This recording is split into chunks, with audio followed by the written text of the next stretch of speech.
Bagai sebuah buku, kehidupan memiliki cerita di tiap lembarnya. Kisah manis berbuah kesenangan. Kisah pahit berbuah pembelajaran. Cara kita membaca tiap kisah menentukan makna yang bisa kita olah. Edisi kali ini, Jenggun akan berbagi kisah tentang pemuda, harapan, nusa, dan bangsa. Dan inilah kisahnya.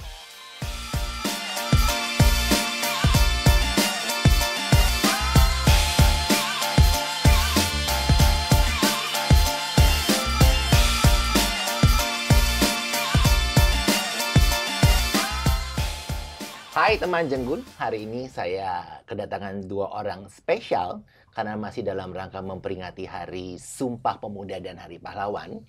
Jadi hari ini saya ada dua tamu nih ya, anak muda Harapan Nusa dan Bangsa, ada Mahesa dan ada Azril. Selamat datang di Jenggun. Halo, thank you, Jen. Jadi saya bingung mau ngomong apa, tapi terpesona soal. Jadi gini, ini kan saya tahu kalian ada anggota Paskibraka. Ya, betul. Ini dari nasional apa provinsi? Kita provinsi. Kita provinsi, DKI, Jakarta. Boleh diceritain dulu nggak kenapa tertarik ikut Paskibra? Oke. Boleh. Bang Esa dulu boleh. Mungkin dari aku dulu ya. Boleh, Yuk. boleh. Jadi waktu dulu di SMA, ini kita dari sekolah itu diseleksi. Siapa yang mau lanjut ke kota administrasi dulu nih, Jakarta Selatan. Saat itu kan sekolah aku di SMA 3 ya kebetulan. Sekolah artis ya. Bisa dibilang, cuman saat itu udah jarang lah artisnya. Aku itu sebenarnya nggak mau waktu itu.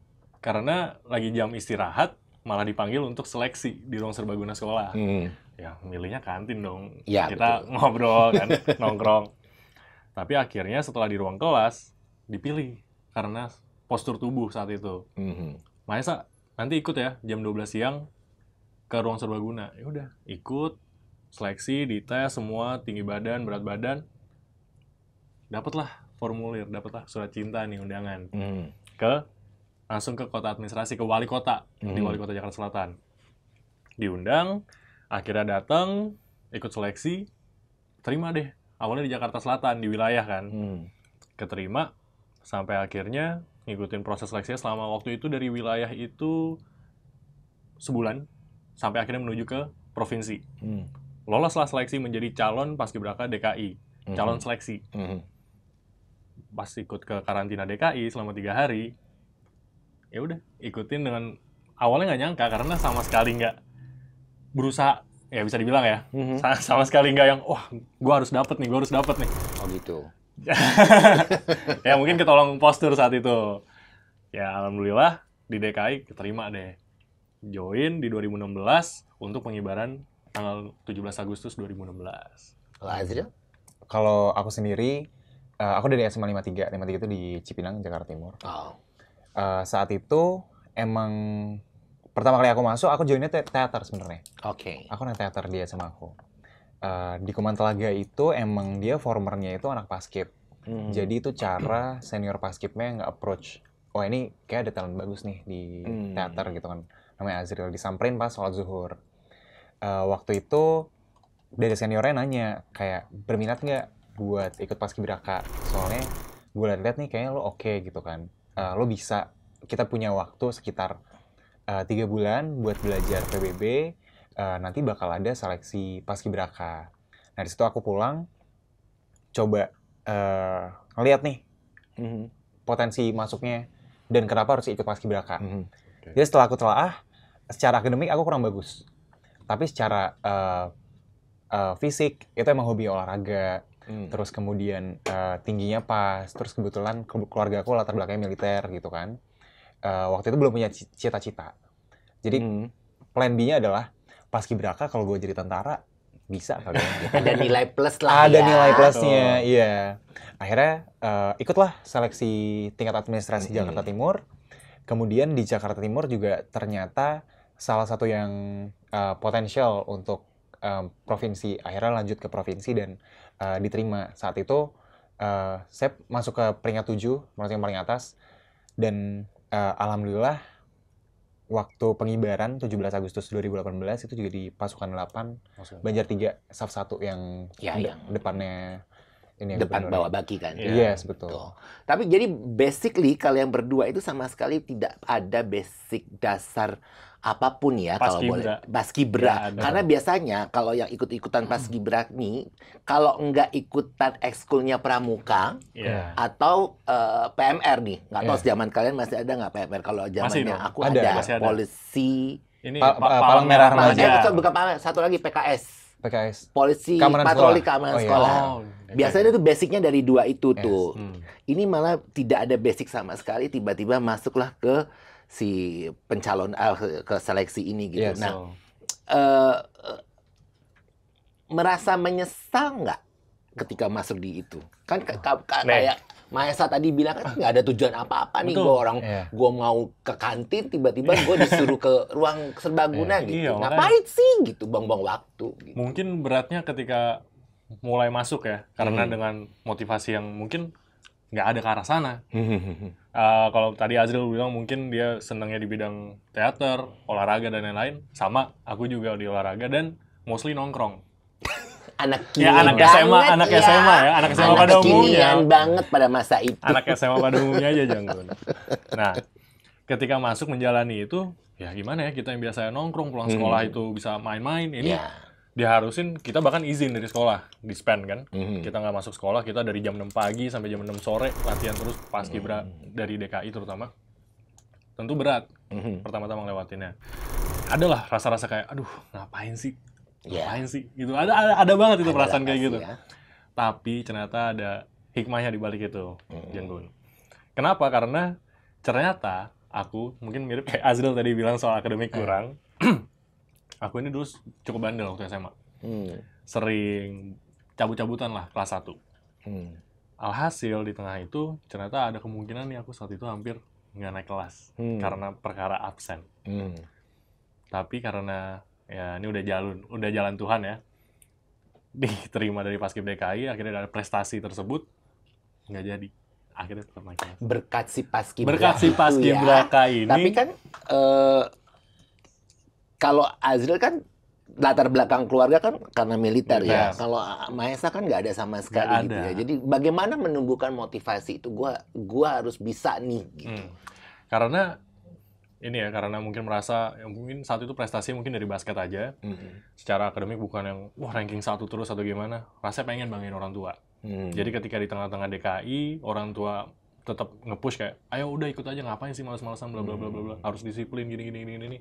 Ya untuk ngebangun diri juga ya, untuk mengembangkan diri juga terutama. Akhirnya ya udah deh, untuk orang tua fight, ngebanggain deh. Mumpung saat ini belum ada yang bisa dibanggain selain ini, gue harus fight di sini. Ya udah. Akhirnya ngelewatin itu sampai akhirnya pengibaran. Setelah selesai pengibaran 17 Agustus itu balik, meluk orang tua tuh udah rasanya senang banget. Jadi motivasinya sebenarnya di tengah jalan tumbuhnya, bukan dari awal. Tapi di tengah jalan ketika ngeliat orang tua, dari situ. Dan kalau aku sendiri, mungkin kalau pertanyaannya nyesal atau enggak, tentunya enggak. Kan anak teater. Benar. Jadi ketika teater ini mungkin banyak ya dinamika yang terjadi, kayak misalnya waktu itu aku sempat jadi asisten sutradara, kita udah book venue dan segala macam, tapi ternyata ada penugasan paskibraka yang nggak bisa ditinggal gitu, itu juga minus point. Cuman aku melihatnya dari sisi sekarang, ketika aku join jadi paskibraka, itu adalah anak yang tinggal di Halim dari kecil, komplek tentara, pekerjaan apa lagi sih ada di dunia ini gitu selain tentara gitu kan. Ngeliatnya itu soalnya. Ngeliat itu doang. Dan itu yang terjadi banyak banget di anak muda sebenarnya. Orang tua jadi apa, yaudah anaknya ngikut orang tuanya jadi apa gitu kan. Karena memang secara dunianya berkutat di situ-situ aja. Ketika join Paskibraka, ketemu sama alumni-alumninya, kemudian beberapa pelatihan-pelatihan yang sifatnya mengundang narasumber yang bagus banget gitu kan. Itu jadi life-changing moment. Jadi life-changing moment ini bukan hanya 1-2 kesempatan aja, tapi ternyata the whole process selama aku ikut persiapan sampai pengibaran Paskibraka ini. Salah satu yang cukup mengubah aku adalah saat itu trennya Indonesia Emas 2045 disupport sama MPR pada masa itu. Dan salah satu penggeraknya adalah Paskibraka DKI Jakarta, Purna Paskibraka DKI Jakarta. Nah, itu kami hadir di kantornya Pak Dino Patijalal di situ beliau menjelaskan soal Indonesia Emas 2045 ini, kemudian menjelaskan juga soal karir beliau dari diplomat muda sampai akhirnya jadi dubes di AS ya, di Amerika Serikat.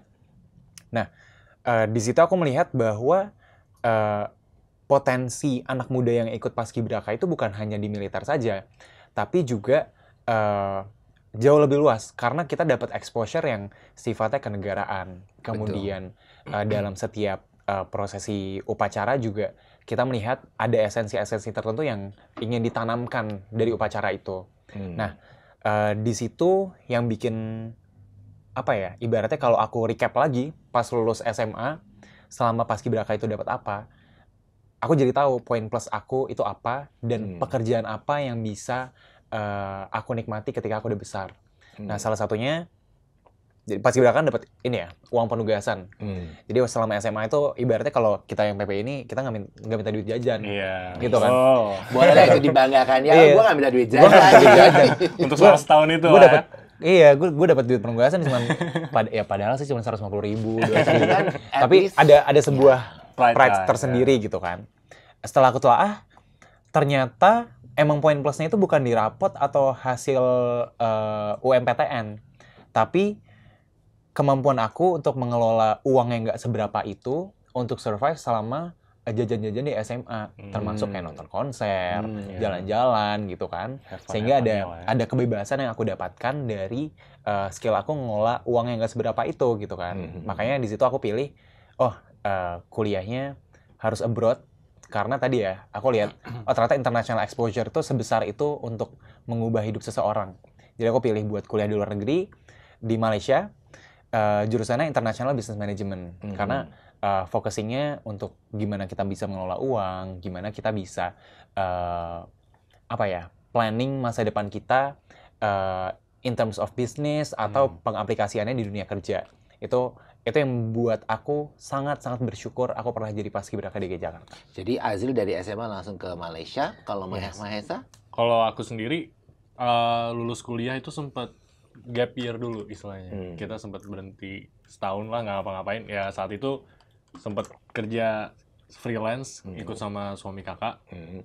Jadi saat itu ya udah cuma nikmatin hidup aja. Bener-bener jalan-jalan, nongkrong dan lain-lain sampai akhirnya di 2019 karena lulus 2018 kan kuliah di Malang, Brawijaya.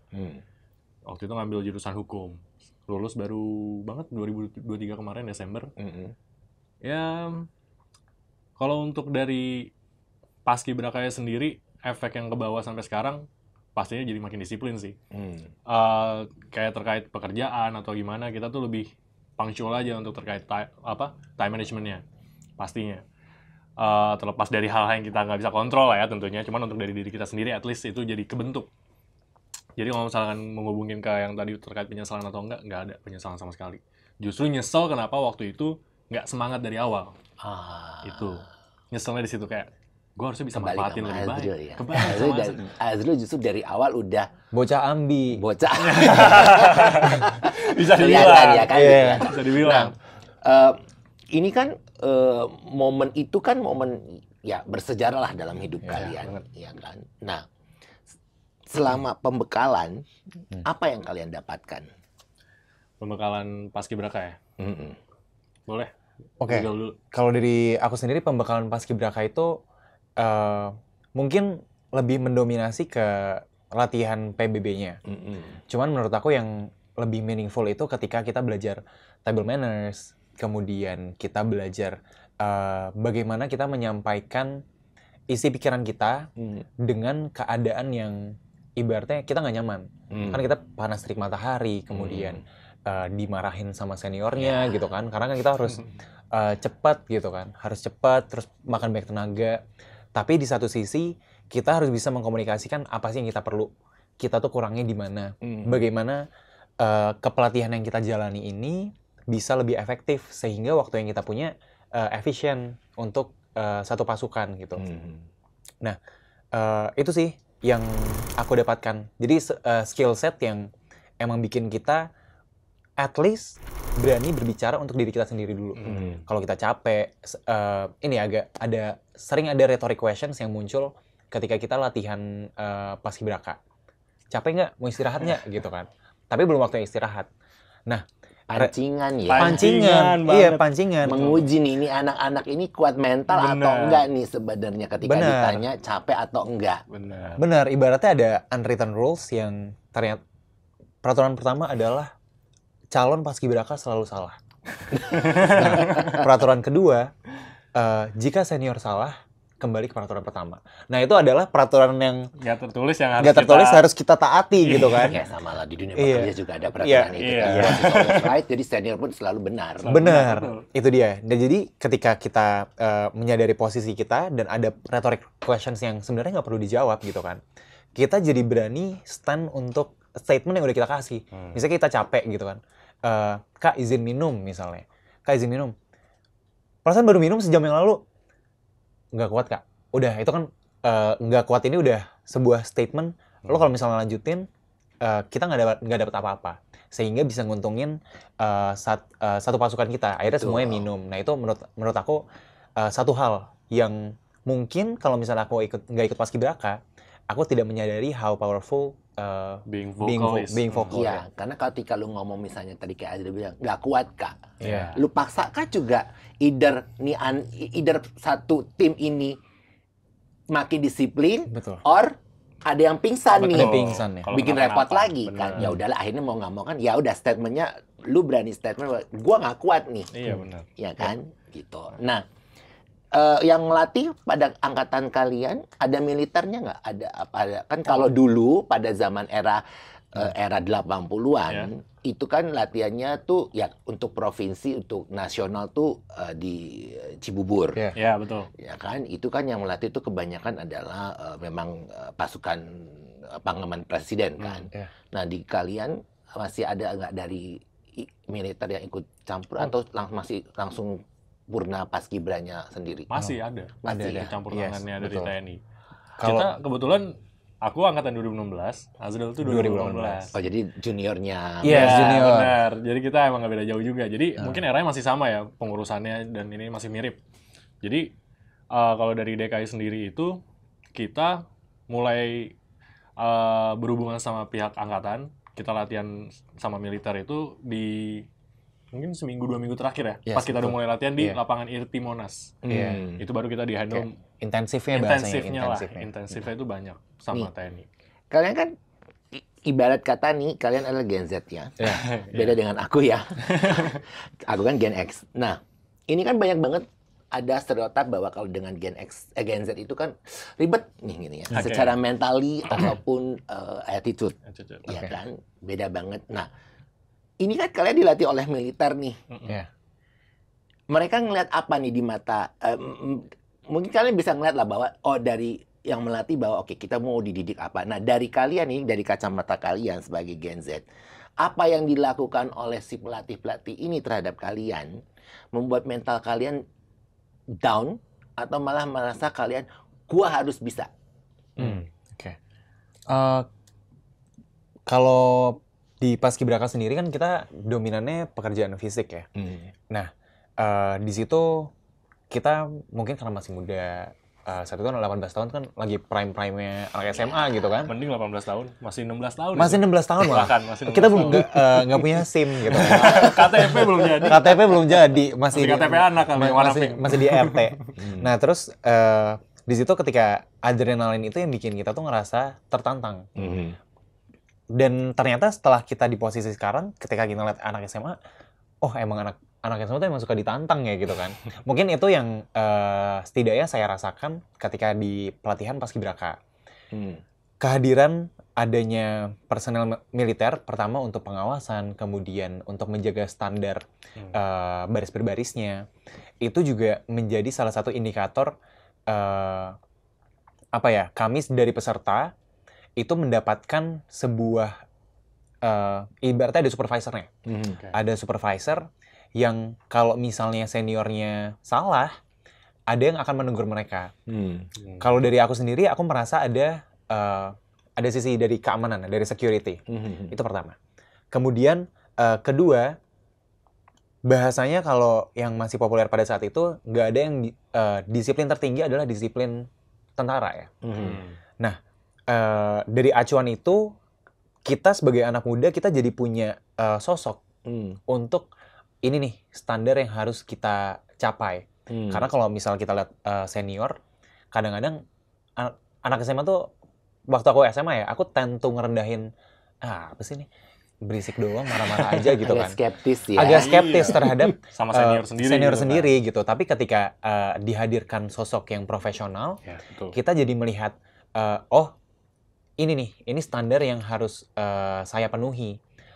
Bukan hanya untuk memuaskan hati seniornya aja, tapi juga filling the requirements sebagai paskibraka dari standar personil militer seperti itu. Nah. Itu yang aku rasain sih. Jadi kita punya sosok ya untuk dilihat seperti itu. Itu sama, setuju. Jadi ketika kita udah mulai kerja sama-sama TNI langsung, sama angkatan langsung, militer, itu justru kita merasa lebih tenang, lebih aman karena objektif mereka. Nggak ada bias dari sisi senioritasnya itu. Iya. Karena dulu pernah, ini cerita dikit nih, waktu itu aku lagi di lapangan RT Monas, lagi lari ngelilingin lapangan, lagi pemanasan, tengah jalan mules. Lagi lari mules, izinlah ke senior. Siap Kak, izin. Mau ke toilet. Kenapa? Saya mules, sakit perut. Kata dia, udah lari dulu sekali. Lagi mulus disuruh lari sama dia. Ya kebayang sih. Lari, udah selesai lari, masih mulus gak? Masih dong, kan lari kan makin mulus ya. Akhirnya disuruh muter terus sampai akhirnya aku ngerasa capek sendiri kayak, ini ngapain nih disuruh lari mulu, bukannya ke toilet malah lari mulu. Akhirnya bilang aja, nggak mulus deh, udah selesai. Senior tuh kayak gitu gayanya. Tapi mungkin itu ada maksud tertentu ya, kita nggak tahu lah. Tapi apa yang dirasakan? Emang masih mules atau hanya hilang si mules itu karena disuruh? Masih mules, cuman karena capek disuruh lari mulu, udahlah, gue lari aja biasa, udah ikutin aja deh. Tapi nggak sampai kecipirit kan? Enggak, untungnya enggak. Karena kan udah sakit perut, Malah disuruh lari, biar hilang katanya. Biar hilang, tapi bukan hilang malah makin sakit mules, kan iya. sebenarnya makin mules. Gitu. Tapi merasa ini nggak secara mental merasa dibully nggak oleh militer? Karena kan kalau orang yang nggak kan identiknya kan Gen Z itu kan nggak kuat mental. Kalau baca di dunia pekerjaan kan gitu rasanya mau resign aja gitu. Nah, kalian ngerasa itu nggak? Nggak. Kalau dari militer nggak. Militer justru mereka yang paling baik. Yes, betul. Ketika lagi ngelatih itu benar-benar mereka profesional. Ya itu balik lagi objektif ya. Mereka ngelatih seperti ini, kalian harus ikutin tanpa embel-embel kayak ya dibully lah atau kayak dipelonco dan lain-lain ya. Kalau senior beda cerita. Iya memang. Emang mereka tujuannya ngebentuk itu. Ngebentuknya supaya ya secara kasat mata disiplin, tapi di balik itu kan ya ada sesuatu lah quote-unquote kita nggak boleh ngomongin secara itu. Betul. Nah, ini di Paskibra sendiri apa yang kalian harapkan nih ya? Kan pembekalan nih selain baris berbaris, ada pembekalan lain nggak di luar selain tadi table manner? Ada pembekalan lain nggak yang didapatkan? Oh ada materi-materi gitu Janggun. Sama kita dapat materi-materi terkait wawasan kebangsaan ya tentunya karena kan kita balik lagi protokoler. Karena kita bakal engage sering sama pihak-pihak pemerintahan, kita bakal ketemu sama ya pejabat-pejabat lah, jadi kita harus tahu tuh soal protokoler gimana nih sistemnya dan lain-lain. Jadi kalau di Paskibraka pembekalannya mostly ke arah situ, ke arah protokoler, terus ke arah militer ya, ke arah kedisiplinan lah. Secara kedisiplin, nah ada dapat secara ilmu nggak? Misalnya gini kan kalau karena kan ini kan adalah ya namanya pasukan pengibar bendera ya, pasti kan harus ditanamkan jiwa-jiwa kepemimpinan, kemudian nasionalisme negara, ya kan. Nah ini kan kalian adalah Purna Paskibra. Nah apa yang kalian lihat di generasi kalian, ketika masa kalian sebagai Paskibra dan setelah kalian menjadi Purna Paskibra, di generasi kalian nih? Oke. Kalau misalnya secara untuk nasionalisme dan kebangsaan. Nasionalisme dan kebangsaan ya. Sama mungkin aku tambahin dikit soal kedisiplinan. Betul. Jadi waktu aku saat itu aku jadi merasa pernah di dua sisi nih. Anak-anak SMA yang males-malesan, yang kerjanya nongkrong dan lain-lain. Sama ketika berubah menjadi Paskibraka. Di situ aku melihat sendiri ketika aku udah mulai masuk Paskib dan udah selesai pengibaran dan mulai mengabdi selama 1 tahun. Dari hasil pembekalan yang udah aku dapat selama pemantapan mental lah bisa dibilang ya. Itu aku ngeliat teman-teman aku sendiri yang nongkrong dan lain-lain, kerjaannya kayak cuman duduk-duduk doang, apa ngobrol-ngobrol nggak penting. Ngeliatnya kayak, ini orang ngapain ya? Maksudnya ini hidupnya kayak nggak bermanfaat banget nih. Ngeliatnya kayak gitu. Ini ke generasi sendiri nih, ke angkatan sendiri bahkan. Setelah merasakan perubahan itu dari kita udah ngikutin Paskibraka. Jadi itu mungkin perubahan yang paling signifikan ya ketika saat menjalaninya. Dan udah jadi purna Paskibraka. Mungkin kalau dari sisi mentalnya, dari sisi kedisiplinannya agak susah ya, Jeng. Karena dunia pekerjaan sekarang udah banyak nih, dari macam-macam nih. Creative agency, kayak Azril di creative agency yang dimana nggak yang nuntut 9 to 5 banget cara bekerjanya. Jadi kedisiplinan itu tuh jadi kayak subjektif, nggak bisa dibilang objektif. Ketika mereka di creative agency, mereka bisa masuk jam 11 siang, pulang jam berapa, tapi yang penting target selesai saat hari itu, misalkan. Sedangkan kalau misalkan yang lebih konvensional, itu berguna banget. Kedisiplinan itu yang kita dapat dari sebagai purna Paskibraka ya, kita kerja mungkin di pemerintahan, kita kerja di ya kantor-kantor yang 9 to 5 lah ya, yang biasa. Aku nggak 9 to 5, tapi aku kedisiplinan aku boleh masuk, aku gini ya, aku boleh masuk sesuka hati. Oke. Tapi di satu sisi, kalau ngeliat tim yang di bawah aku, yang aku supervisi, ya kalau boleh dibilang secara intelektual mereka jauh di bawah aku. Oke. Cuma kadang-kadang gemes aja gitu. Nah kalau Azril? Kalau aku melihatnya dari sisi wawasan kebangsaan sama nasionalisme.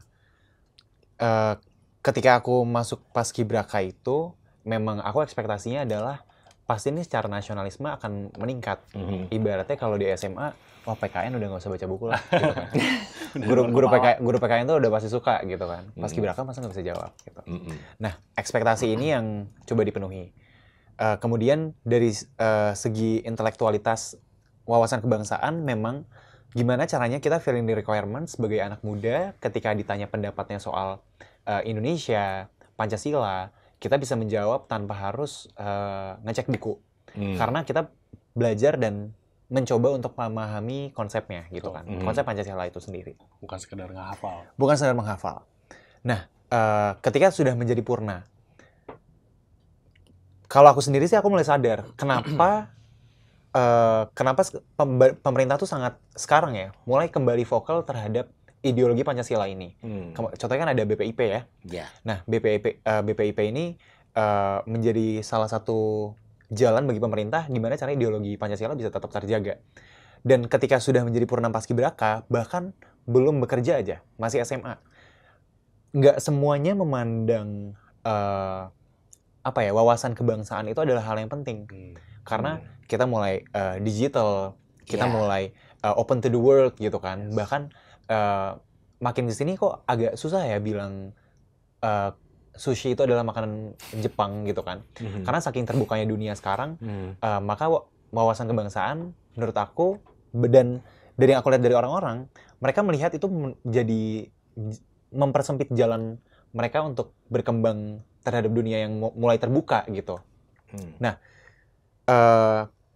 ketika kita paham nih konsep soal nasionalisme ini, sebenarnya bukan soal kita membatasi soal apa yang kita pahami dan kita lihat, namun gimana caranya kita embrace apa yang dalam diri kita, dari apa yang bangsa kita punya, kita kuatnya di mana. Nah, pemahaman ini yang ngebantu aku buat pertama mengembangkan diri, kedua mengembangkan komunitas. Mungkin kalau boleh aku bisa share, saat aku kuliah di Malaysia, Universitas Utara Malaysia, aku jadi ketua PPI-nya Persatuan Pelajar Indonesia. Nah, pengalaman aku di Paskibraka itu sangat membantu untuk ibaratnya nge-unite anak Indonesia yang nggak tahu datang dari mana, tiba-tiba datang ke luar negeri mau belajar, orang tuanya nggak ngawasin, mereka pengen have fun aja gitu kan, mereka pengen explore diri, tapi mereka lupa bahwa kita ini diaspora. Kita ini membawa nama Indonesia. Betul. Kita bawa identitas nasionalisme kita ke negara orang.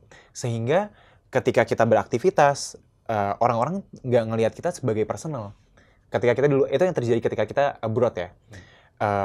Ini orang Indonesia kayak gini ternyata gitu kan. Kalau misalnya kita berteman, kita gagal untuk menunjukkan bahwa nasionalisme kita itu di mana gitu kan. Orang kan melihat, oh ternyata orang Indonesia nggak begitu bangga sama negaranya ya gitu kan. Oh ternyata orang Indonesia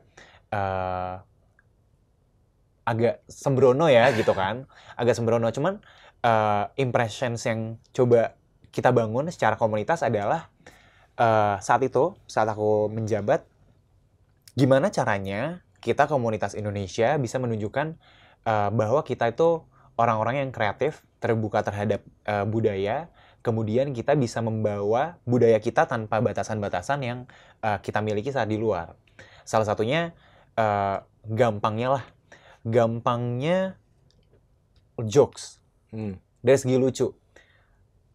Satu opportunity yang aku lihat, oh ternyata orang Malaysia itu mereka ketawa banget sama jokes-jokes yang ada di internet, jokes Indonesia kayak misalnya meleng dikit jadi model, misalnya gitu kan. Sekarang ada jokes kayak gitu ya. Ternyata meme gitu ya. Meme kayak gitu. Meleng dikit jadi apa? Terus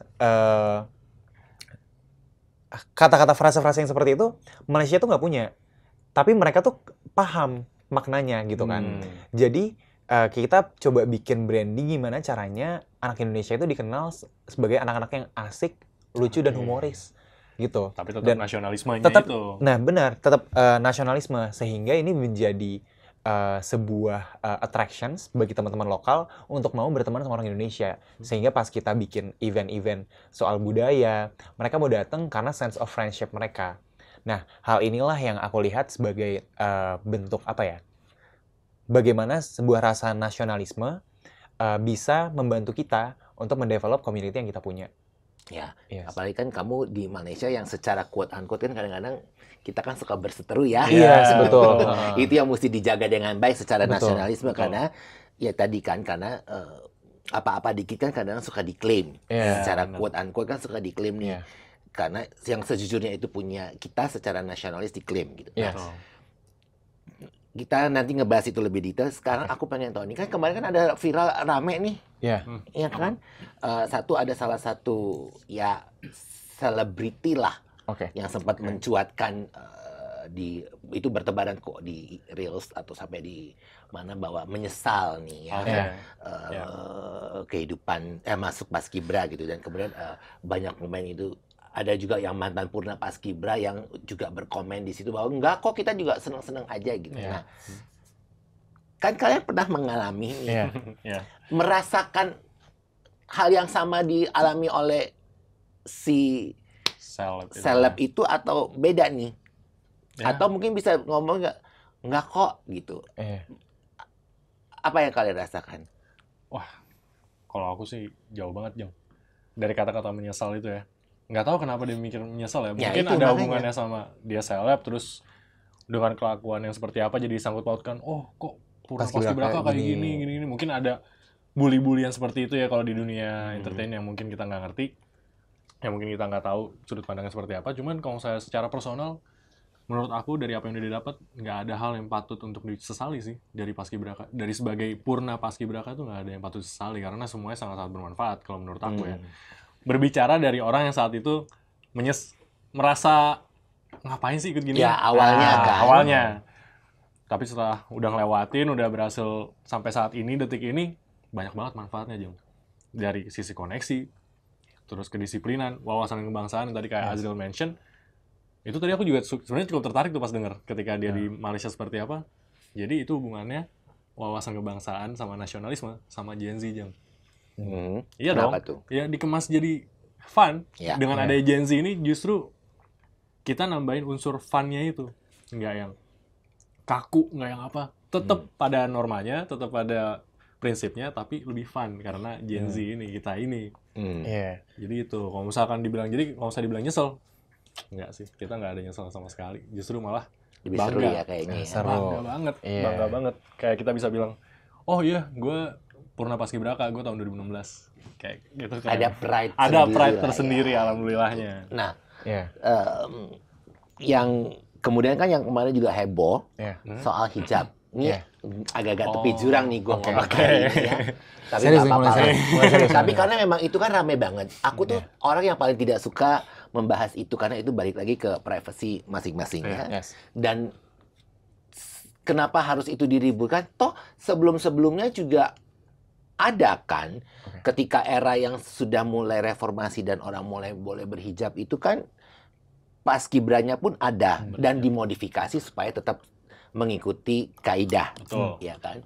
Nah, kenapa tiba-tiba di tahun ini ketika upacara kan upacara ada 2 nih Iya. Kenaikan di sama penurunan. IKN dan di Oh. Istana kan. Oke.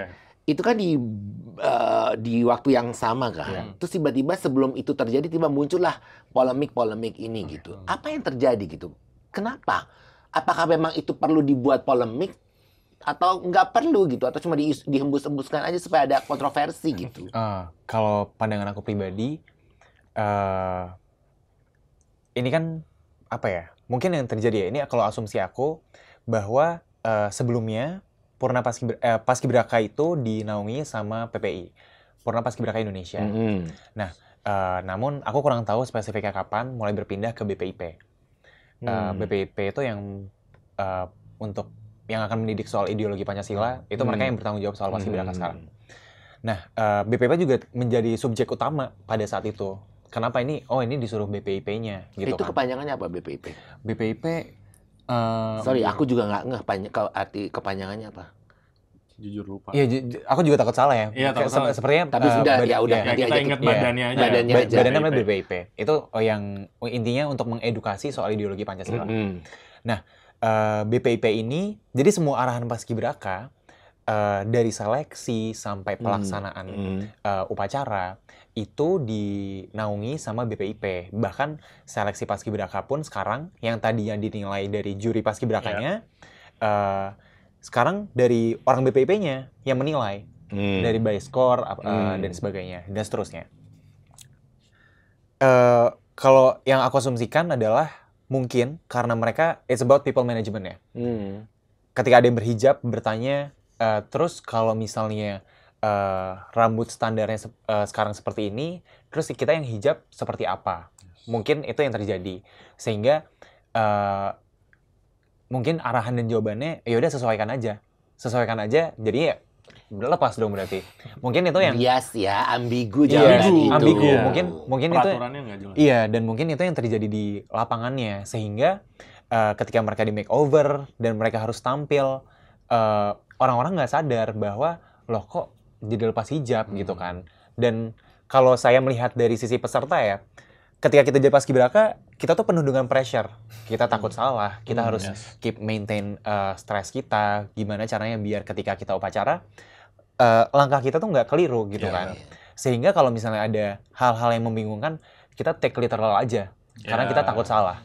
Tapi kan tidak terjadi juga kan, akhirnya kan tetap pakai hijab kan. Benar. akhirnya. Setelah diprotes. Setelah Jadi polemik heboh itu kan, jadi- dan viral itu iya, kan. jadi paskibraka itu kita ada beberapa step untuk kita menjadi paskibraka. Pertama kita akan dikukuhkan. Dan peristiwa itu terjadi ketika pengukuhan paskibraka nasional. Nah, jadi pengukuhan itu ibaratnya kayak dilantik gitu ya, dengan presiden. Nah, pengukuhan ini itu live. Jadi ketika senior-senior daerahnya ngelihat, lah kok perwakilan kita nggak pakai hijab? Karena sebelumnya pakai Oh, hijab. jadi itu terjadi ketika pengukuhan. Pengukuhan, betul. Jadi sehingga dilaporkanlah dari Purna Paskibraka daerahnya, wilayah masing-masing, dan menggerakkan Purna Paskibraka Indonesia di daerah-daerah lainnya untuk ikut bersuara, untuk mendapatkan jawaban yang kenapa nih kok bisa kayak gini, dan bentuk pertanggungjawabannya seperti apa. Sehingga itu ditanggapi dan kembali lagi, oke, kita punya ibaratnya kesempatan kedua ya, kita masih ada pengibaran, akhirnya mengikuti dengan standar yang berhijab tetap berhijab, yang tadinya disuruh lepas, kurang tahu ya, mungkin diarahkan atau gimana untuk ya udah pakai lagi gitu. Mungkin itu dari pandangan aku secara pribadi sih. Balik ke PPI-nya lagi. bukan Balik ke BPIP. PPI-nya lagi, betul. Jadi balik standar sesuai dengan PPI dulu ya. Iya, betul. Ketika masih dipegang sama PPI, sama Purna Paskibraka. Iya, betul. Nah, ini terkait tadi ya oke, ini sudah selesai kita ngomongin kontroversi. Nah, ini balik lagi ke topik soal kenasionalismean. Yeah. Ya, kan kalian sudah dididik secara mental, secara spiritual. Ya, mentalnya adalah tadi kan penggojolkan dengan baris-baris. Kalau aku udah ya nggak mungkin dia ikut baris-baris ya. Yang ada gua mau jadi jalan lenggok catwalk. Udah jangan. Nah, ini kan ini dalam rangka Hari Sumpah Pemuda nih, ya. Sekalian kan adalah Gen Z nih. Apa yang kalian lihat dan kalian maknai dengan Sumpah Pemuda? Kan itu kan jauh sebelum, ya generasi aku juga jauh sebelum itu kan 1928, ya kan. Nah, makna apa yang kalian rasakan sebagai paskibra terhadap Sumpah Pemuda ini? Apa yang kalian lihat dengan Sumpah Pemuda itu kan kami putra dan putri Indonesia bersumpah berbahasa satu. Mengaku aku juga lupa gitu. Waduh, mati deh gue. Gue mesti disekolahkan kembali. Tapi intinya kan ada satu bahasa Indonesia, bertanah air satu, tanah air Indonesia. Nah, di generasi kalian nih jauh, nggak tahu pelajarannya masih dapat nggak nih, tapi kan ya masih lah ya. Nah, apa yang kalian lihat sebagai Purna Paskibra dan si Sumpah Pemuda ini masih relevan nggak di kehidupan kalian dan masih bisa kalian implementasikan nggak? Mungkin aku jawab dulu kali ya. Boleh, silakan. Sumpah Pemuda ini menurut aku sebuah event sejarah Indonesia yang cukup memengaruhi Indonesia sekarang. Kenapa? Karena pertama dari judulnya dulu lah. Kita kalau bikin campaign kan kita judul besarnya dulu, Sumpah Pemuda, yang artinya memang pelakunya adalah pemuda, masa depan bangsa Indonesia pada saat itu. Apakah masih relevan? Tentu masih relevan.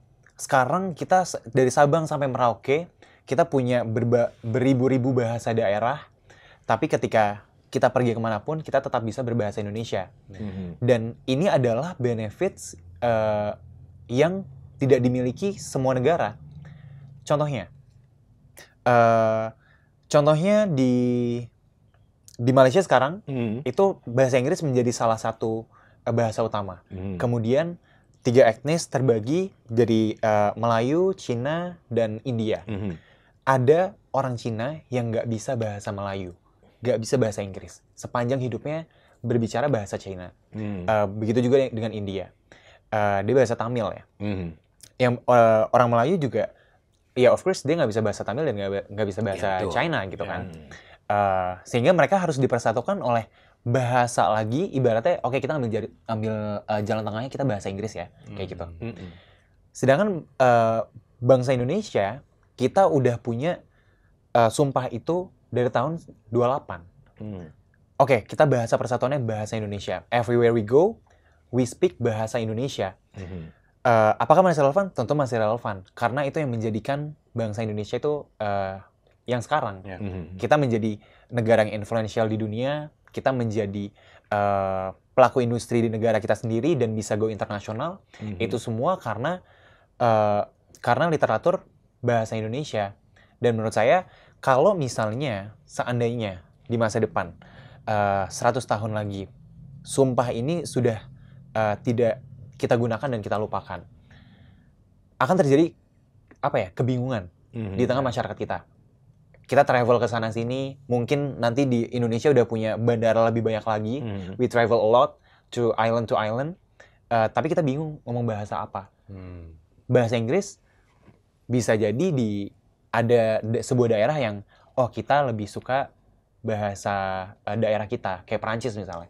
Perancis, itu negara paling males gue kunjungi. Bonjour, kita nggak bisa. Dia kan proud, dia itu kan proud banget tuh dengan bahasanya si Perancis ini. Berarti menurut kalian Indonesia harus bisa begitu nggak? Nggak boleh. Iya betul. Justru nggak boleh, karena Indonesia. Why? Karena kita dari dulu udah terkenal sebagai kaum kita masyarakat yang ramah. Kita menerima keterbukaan itu. Kita tetap memegang paham itu, tetap memegang prinsip nasionalisme kita ini untuk menjunjung tinggi bahasa Indonesia, untuk menjadi bahasa persatuan. Karena kalau nggak Bhinneka Tunggal Ika jadi susah tuh. Berbeda-beda tapi tetap satunya lewat mana. Tapi ketika ada orang luar datang, untuk mempermudah mereka, kita bersikap bilingual. Itulah kenapa pentingnya modernisasi saat ini, kita belajar bahasa Inggris dan lain-lain. Yeah. Untuk menjadi pengetahuan, tapi bukan menjadi merubah apa ya? Kaidah yang udah ada. Kaidah yang udah ada untuk negara kita ini. Yeah. Jadi fungsinya Gen Z di sini untuk relevansi terhadap Sumpah Pemuda itu untuk menjadi jembatan kalau menurut aku, Jeng. Tapi bisa nggak bahasa Indonesia akan menjadi bahasa internasional nantinya? Bisa banget. Bisa banget.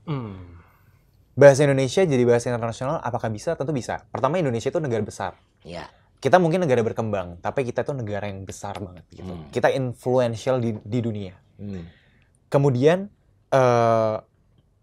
orang Indonesia itu kita cenderung latah, ya kan? Kita bingung di negara manapun. Pasti pernah ada 1-2 kejadian, apaan sih? Gitu.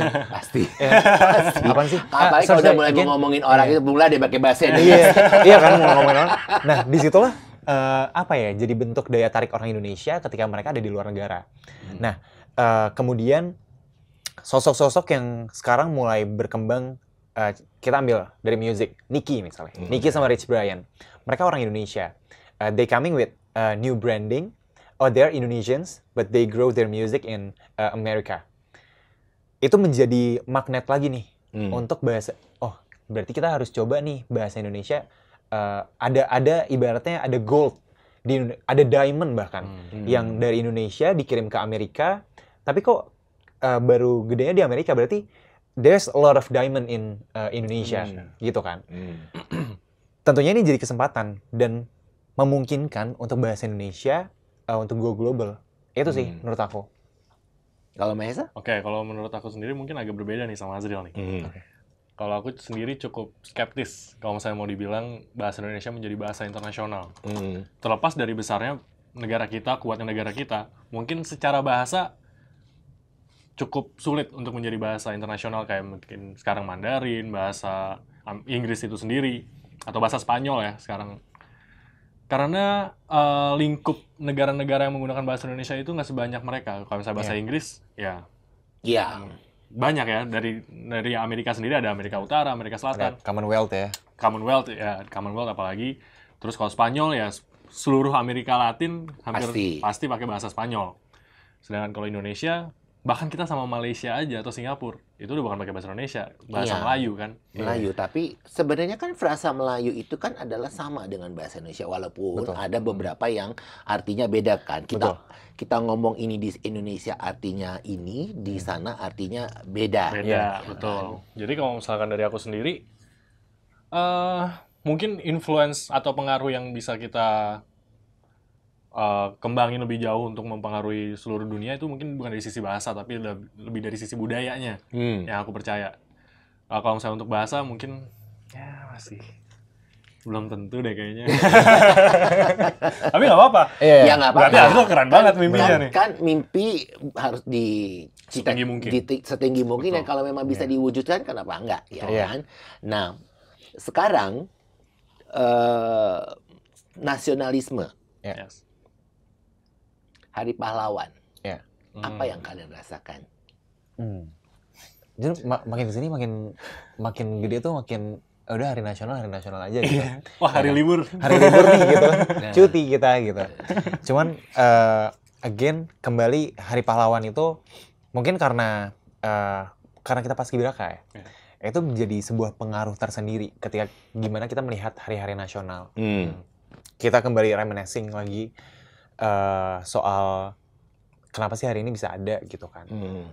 Ibaratnya kalau karena Soekarno jas merah ya. Jas merah, jangan sekali-sekali melupakan sejarah gitu. Nah, Hari Pahlawan ini juga menjadi salah satu daya tarik menurut aku. Karena kenapa kita tetap perlu Hari Pahlawan? Itu untuk mematik lagi nih generasi-generasi yang akan datang untuk kembali mengingat dulu Indonesia itu seperti apa. Bagaimana negara ini bisa terbentuk, bagaimana kita bisa sekuat sekarang, bagaimana politik Indonesia bisa berkembang, bagaimana ekonomi Indonesia bisa tumbuh gitu kan. Kita berkali-kali jatuh kena masalah ekonomi negaranya, tapi kita bisa tumbuh lagi. Resiliensi yang kita punya sebagai sebuah bangsa itu terbentuk karena adanya sosok-sosok yang menginspirasi, kemudian membangkitkan semangat kita gitu kan. Sehingga ketika kita sadar nih ada Hari Pahlawan gitu. Ada Hari Pahlawan di Indonesia. Akan kembali sosok Bung Tomo baru. Akan kembali melahirkan Gue mau Sultan. tanya loh, dia tahu nggak ada apa? Bener loh, dia jawab sendiri. Luar biasa.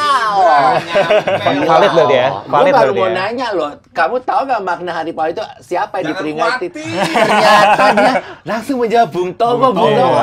Iya, sehingga Berarti ada harapan ya Indonesia. Indonesia, harapan bagi Indonesia gitu.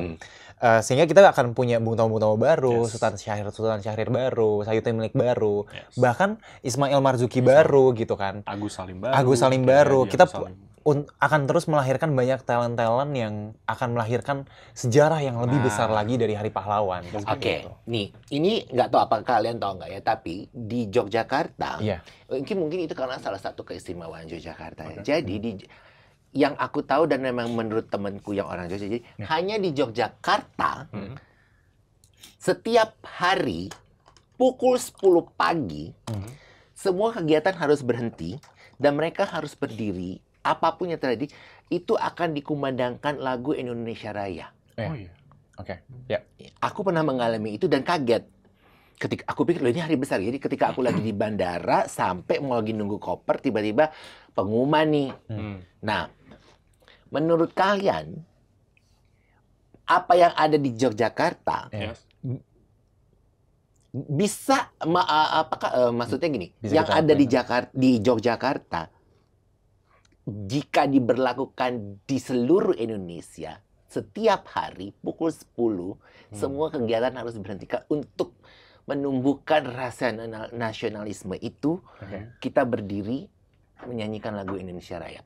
Menurut kalian bagaimana? Karena kalau di Bangkok, di Thailand, setiap mau nonton nih acara apapun, masuk bioskop di Thailand itu pasti lagu nasional dikumandangkan. Menurut kalian bagaimana? Kalau misalkan dari aku sendiri, itu mungkin jadi langkah juga ya. Nggak bisa kita bilang ngapain sih, nggak penting, nyampe-nyampein doang. Nggak bisa juga karena kita nggak ada yang tahu orang tergeraknya dari sisi mana. Iya. Jadi untuk dibiasain kayak gitu menurut aku nggak masalah. Untuk di-apply ke seluruh Indonesia, selama itu ya prosedurnya masih make sense untuk dilakukan seperti itu tiap hari jam 10 pagi, mungkin ada makna filosofi sendiri kenapa harus jam 10 pagi. Betul. Jadi aku setuju. Bahkan kita juga kalau di festival-festival atau konser, itu hampir setiap dimulai pasti ada Indonesia Raya. Sudah mulai kan sekarang. Iya, makanya. Jadi untuk menumbuhkan rasa nasionalisme dengan kita menyanyikan lagu Indonesia Raya, tentunya dari baca liriknya itu sendiri udah menyentuh hati kan, tergantung dari orangnya masing-masing. Berasa nasionalisme itu ketika itu yang aku rasakan ketika tiap lagu Indonesia Raya dikumandangkan. Itu tuh rasanya gini. Merinding, terpanggil. Apalagi kalau ada kayak perwakilan Indonesia di ajang internasional itu banget. ngomong from Indonesia, tuh kayaknya kita tuh ya itu tadi ya balik lagi dengan si Sumpah Pemuda, apapun yang ada di Indonesia, hari besar yang berhubungan dengan nasionalisme, rasanya tuh di kita tuh badan tuh kayak ada rasa sesuatu yang masuk. Itu yang kalian rasakan nggak? Oke. Mungkin ini ngomongin secara Sumpah Pemuda dan Hari Pahlawan. Oke. Untuk aku sebagai orang yang pernah jadi diaspora ya, bisa ngeplay lagu Indonesia Raya di event-event besar gitu kan, itu jujur ada rasa bangga tersendiri sebagai orang Indonesia. Tapi bukan berarti kita etnosentris ya, terlalu too proud itu enggak. Tapi kita bisa ngebawa kalau Indonesia itu as a brand, ada brand presence-nya di negara-negara lain. Itu yang kita bisa salah satu bentuk kontribusi bahwa ini loh yang udah kita lakukan. Ini merupakan bentuk marketing dari kita warga Indonesia untuk Indonesia, sehingga diharapkan ya bisa menguntungkan juga di masa yang akan datang. Nah, kemudian tentunya rasa bangga itu tetap terpelihara walaupun kita balik ke Indonesia. Karena kadang-kadang ketika contohnya kita punya prestasi. Lagu Indonesia Raya dikumandangkan ketika seremonial. Itu juga kembali merecall rasa bakti gitu kan. Rasa ingin oh ini loh bentuk kontribusi kita terhadap tempat tinggal kita, terhadap tanah kita gitu kan. Itu juga menjadi wujud dari rasa bangga kita sih terhadap Indonesia gitu. Nah itu mungkin Azril ini salah satu bentuk pahlawan modern nih di Gen Z, karena dia sendiri berhasil mengumandangkan Indonesia Raya atau bahkan memperkenalkan budaya Indonesia di PPI Malaysia saat itu kan. Jadi kita mungkin nggak bisa terpaku kita mungkin nggak ada deskripsi yang mutlak nih terkait pahlawan itu seperti apa, harus seperti apa. Jadi sering berkembangnya zaman dengan ada Gen Z ini terutama, ya itu menjadi wadah pahlawan-pahlawan baru yang dalam tanda kutip. Betul, karena kaitannya gini, kalau ngomongin era ya setiap pahlawan itu pasti ada di era masing-masingnya kan. Benar. Dulu ya bentuknya seperti itu, dulu harus berjuang, berperang gitu Iya. kan. Kemudian ada lagi pahlawan dalam bentuk literatur, Iya, budaya kan. makanya. Ketika di era kalian si Gen Z inilah mungkin ada pahlawan baru yang kita nanti nggak tahu apa. Yang Iya. kayak tadi saya bilang Azril mungkin salah satu bentuk pahlawan dalam bentuk secara subjektif di PPI Malaysia berhasil menumbuhkan Indonesia sehingga orang-orang di Malaysia tahu oh ini Indonesia yang sesungguhnya. Menjadikan Indonesia suatu brand itu kan. Betul. Konsepnya. Nah, ini kan juga banyak generasi-generasi muda sekarang yang memberikan kontribusi untuk nasionalisme Indonesia. Oke. Ya kan, ya macam-macam lah kayak tadi kan kamu Brian, kemudian juga ada Stephanie Putri, anaknya Mbak Titi DJ juga berkibar di sana. Terus juga ada satu yang pianis Indonesia itu, aku lupa namanya. Joy Alexander. Joy Alexander itu.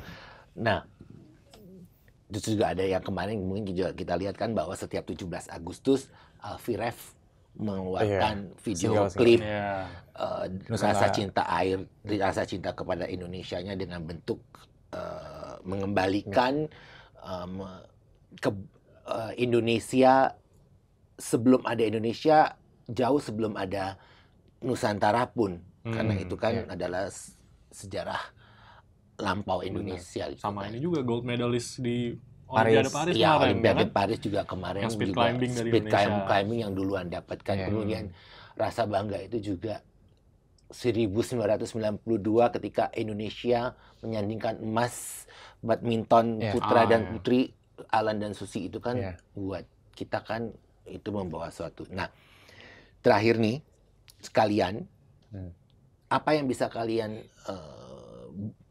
apa yang bisa kalian kontribusikan setelah sebagai Purna Paskibra untuk adik-adik kalian, generasi-generasi di bawah kalian yang akan menjadi Paskibra.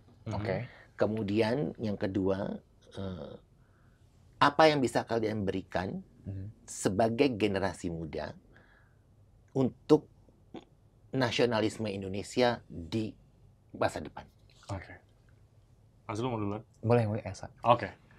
Kalau misalkan dari aku sendiri, kontribusi yang bisa aku lakuin mungkin terhadap organisasi Purna Paskibraka itu sendiri ya, saat ini adalah mungkin yang paling mudah saat ini mengembangkan diri sendiri untuk menjadikan diri yang terbaik dulu, kemudian mungkin dari apa yang aku alami sendiri ya, itu enaknya punya koneksi. Ketika kita punya koneksi-koneksi link dari teman-teman satu organisasi yang mungkin sudah sukses dan lain-lain, itu bisa membuka jalur kita juga. Jadi mungkin kontribusi aku adalah menjadi salah satu yang dicari, menjadi linknya Mahesa nih, dia orangnya gini-gini. Jadi menjadi orang yang sukses dulu dari diri sendiri yang kemudian bisa akhirnya kontribusi ke mereka. Dan kalau misalkan untuk dari sebagai generasi muda, untuk nasionalisme, untuk membanggakan Indonesia di luar, di kancah internasional terutama, kebetulan aku dan Azril juga ini bagian dari Abang None Jakarta. Jadi di sini kita udah terbiasa, terutama dalam sisi kebudayaan ya, kita udah mendalami nggak cuma Jakarta aja, tapi Indonesia, di mana kita bakal sering nih dapat exposure ke luar negeri, ke internasional ya, insya Allah. Di situ kita kontribusinya sebagai generasi muda adalah memperkenalkan budaya Indonesia tentunya. Entah kita menggunakan batik, untuk hal simpelnya aja. Dan tentunya sebagai generasi muda kita juga pengen memodernisasi budaya, bisa dibilang. Tapi balik lagi, tidak menghilangkan poin utama, nilai-nilai dari kebudayaan Indonesia itu sendiri, budaya timur ini. Tapi bagaimana caranya kita sebagai generasi muda, sebagai Gen Z, itu membuat budaya tersebut menjadi seru, jadi fresh lagi. Gimana cara kita berinovasi untuk membungkus budaya ini menjadi menarik di mata internasional. Bisa diterima secara internasional sih. Karena mungkin kalau misalnya budaya bisa dibilang, bahkan yang orang Indonesia sendiri, aduh, out of date banget sih pakai ginian atau gimana gitu-gitu kan. Betul. Jadi kita mungkin fungsinya kita di sini tuh dengan memberi inovasi. Nggak semua orang bisa menerima itu. Iya, jadi karena kita kemasannya kadang-kadang terlalu out of date itu tadi. iya, kolot lah bisa dibilang kan. Jadi nggak seru. Nah, fungsinya kita untuk ngebungkus itu menjadi sesuatu yang fresh, yang bisa diterima, terutama masyarakat internasional yang kita tuju ya, yang kita impikan. Gitu. Oke. Mungkin kalau dari aku, apa sih yang mau aku sampaikan ke anak muda, kemudian bagaimana kita bisa berkontribusi terhadap negara kita untuk menumbuhkan jiwa nasionalisme. Kebetulan kalau kalau boleh share, pagi ini aku datang ke Paskibra SMA aku buat ketemu anak-anak Paskibra yang masih mungil-mungil, ibaratnya masih belajar gitu kan. Masih mau diajar baris berbaris. Masih bibit gitu kan, masih bibit. Hal-hal kecil seperti ini dari aku yang udah pernah melewati fase itu, kemudian udah punya banyak pengalaman yang bisa aku bagi ke mereka, itu menjadi bentuk pesan aku terhadap teman-teman yang masih ada di bangku sekolah. Untuk pertama, be the best version of you, karena dimulai dari manapun itu, kita harus put 100% terhadap apa yang kita bangun. Menjadi sensitif, tersinggung, mau menyerah, itu merupakan bagian dari proses to be 100% terhadap hal yang untuk menjadi ini ya, best version of you. Kemudian mungkin Paskibra bukan satu-satunya jalan, tapi banyak sekali platform-platform yang ada. Mungkin anak muda sekarang bukan cuma bisa Paskibra, tapi ada teater, kemudian ada club music atau sports, basket dan sebagainya. Itu bisa menjadi salah satu fase atau platform yang bisa kalian ikutin dan jadilah bintang untuk diri kalian sendiri. Sehingga hasil-hasil yang akan kita sebagai anak muda akan menjadi talenta terbaik bangsa kita di masa depan, dan itu adalah bentuk manifestasi kita untuk menjadi negara dan bangsa yang lebih kuat di masa depan. Gitu sih. Luar biasa. Terima kasih. Respect sekali. Jadi begitulah teman-teman Jenggun obrolan saya hari ini. Semoga obrolan hari ini bisa memberikan perspektif baru bahwa ternyata Gen Z itu bisa untuk maju. Jangan digaburkan lagi dengan stereotip yang begini-begini ya. Jadi terima kasih. Jangan lupa untuk subscribe, like, dan share jika ini berkenan. Terima kasih dan sampai jumpa lagi.